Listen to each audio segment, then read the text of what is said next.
Dear friends, नमस्कार। मैं हूं आपकी चोपड़ा मैम। मेरी ओर से मेरे सभी व्यूवर्स को नव वर्ष की बहुत बहुत शुभकामनाएं। मैंने अपने इससे पहले के वीडियो में शिक्षा के उद्देश्य पर चर्चा की थी कि आजकल शिक्षा का उद्देश्य धन कमाना और बड़ी से बड़ी पोस्ट प्राप्त करना ही रह गया है। लेकिन इसके साथ साथ शिक्षा का उद्देश्य एक अच्छे समाज का निर्माण, एक अच्छे देश का निर्माण भी होना चाहिए। लेकिन ऐसा होता हुआ दिखाई नहीं पड़ता।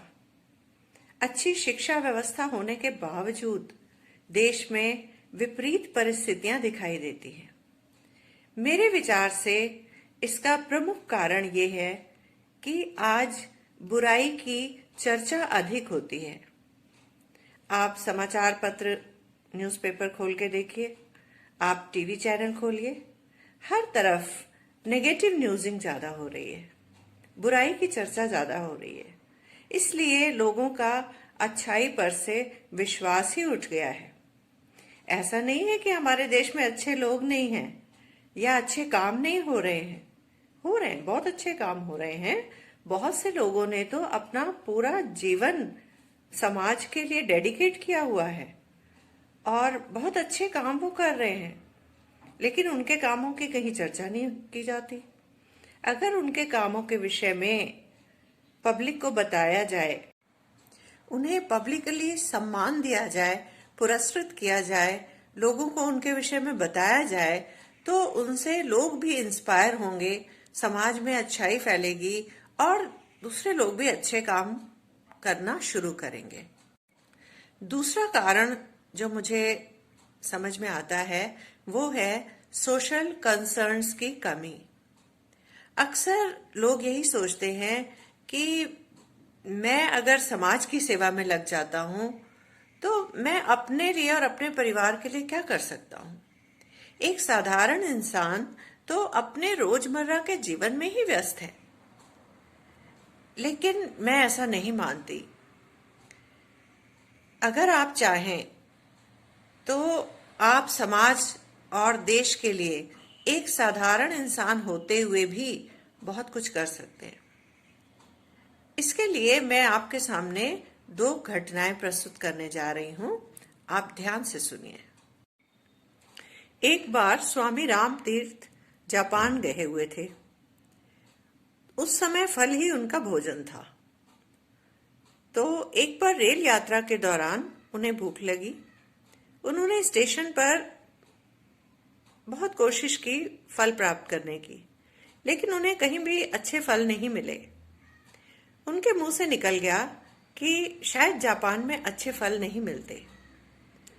उसी समय एक जापानी निवासी अपनी पत्नी को ट्रेन पर बैठाने के लिए आया हुआ था।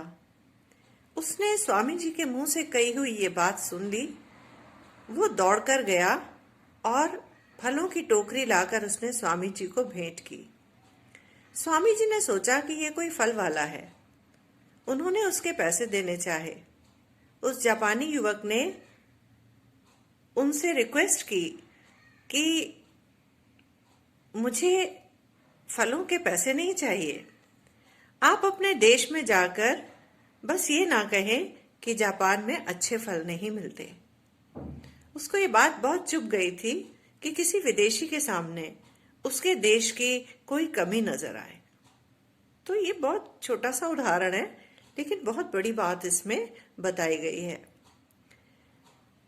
उसी समय मैं आपको एक दूसरी घटना सुनाती हूँ, जिससे इस जापानी व्यक्ति के व्यवहार और चरित्र की ऊंचाई आपको समझ में आ जाएगी। एक बार कोई विदेशी जापान गया, दूसरे देश गया, और वहां लाइब्रेरी में उसने एक पुस्तक अपने नाम इशू कराई, जिसमें कुछ दुर्लभ चित्र थे। उसने वो चित्र पुस्तक में से फाड़कर अपने पास रख लिए। ऐसा करते हुए उसे एक दूसरे उसी देश के युवक ने देख लिया और लाइब्रेरियन को जाकर ये सारी घटना बता दी। उस जो दूसरे देश के निवासी ने दुर्लभ चित्र पुस्तक से निकाल लिए थे, उसके कमरे की तलाशी ली गई और वे चित्र बरामद कर दिए। चित्र उसके कमरे से बरामद कर लिए गए और उसको उस पुस्तकालय में आने से रोक दिया गया। अगर बात यहां तक ही रहती तो कोई बात नहीं थी, लेकिन उस लाइब्रेरी के बाहर एक बोर्ड पर लिख दिया गया कि उस देश का कोई भी नागरिक, जिस देश का वो स्टूडेंट था जिसने चित्र निकाले थे, उस देश का कोई भी नागरिक उस लाइब्रेरी में प्रवेश नहीं कर सकता। अब देखिए, एक साधारण व्यक्ति ने अपने व्यवहार से पूरे देश का नाम पूरी दुनिया के सामने बदनाम कर दिया। उस लाइब्रेरी में देश विदेश से लोग आया करते थे और उस बोर्ड को पढ़ा करते थे। तो आप कैसे कह सकते हैं कि एक साधारण नागरिक अपने समाज के लिए या अपने देश के लिए कुछ नहीं कर सकता? आप अपने एक छोटे से व्यवहार से अपने देश का नाम अच्छा कर सकते हैं या डुबो सकते हैं। अब अगला सवाल हमारे सामने ये है कि वो कौन सा व्यवहार है जो हमारे देश का नाम अच्छा कर सकता है और वो कौन सा व्यवहार है जो हमारे देश का नाम खराब कर सकता है या हमारे समाज में बुराई को फैला सकता है। इसकी चर्चा मैं अपने अगले वीडियो में करूंगी। तब तक आप इस वीडियो को देखें, लाइक करें, सब्सक्राइब करें और दूसरे लोगों के साथ शेयर करें। धन्यवाद।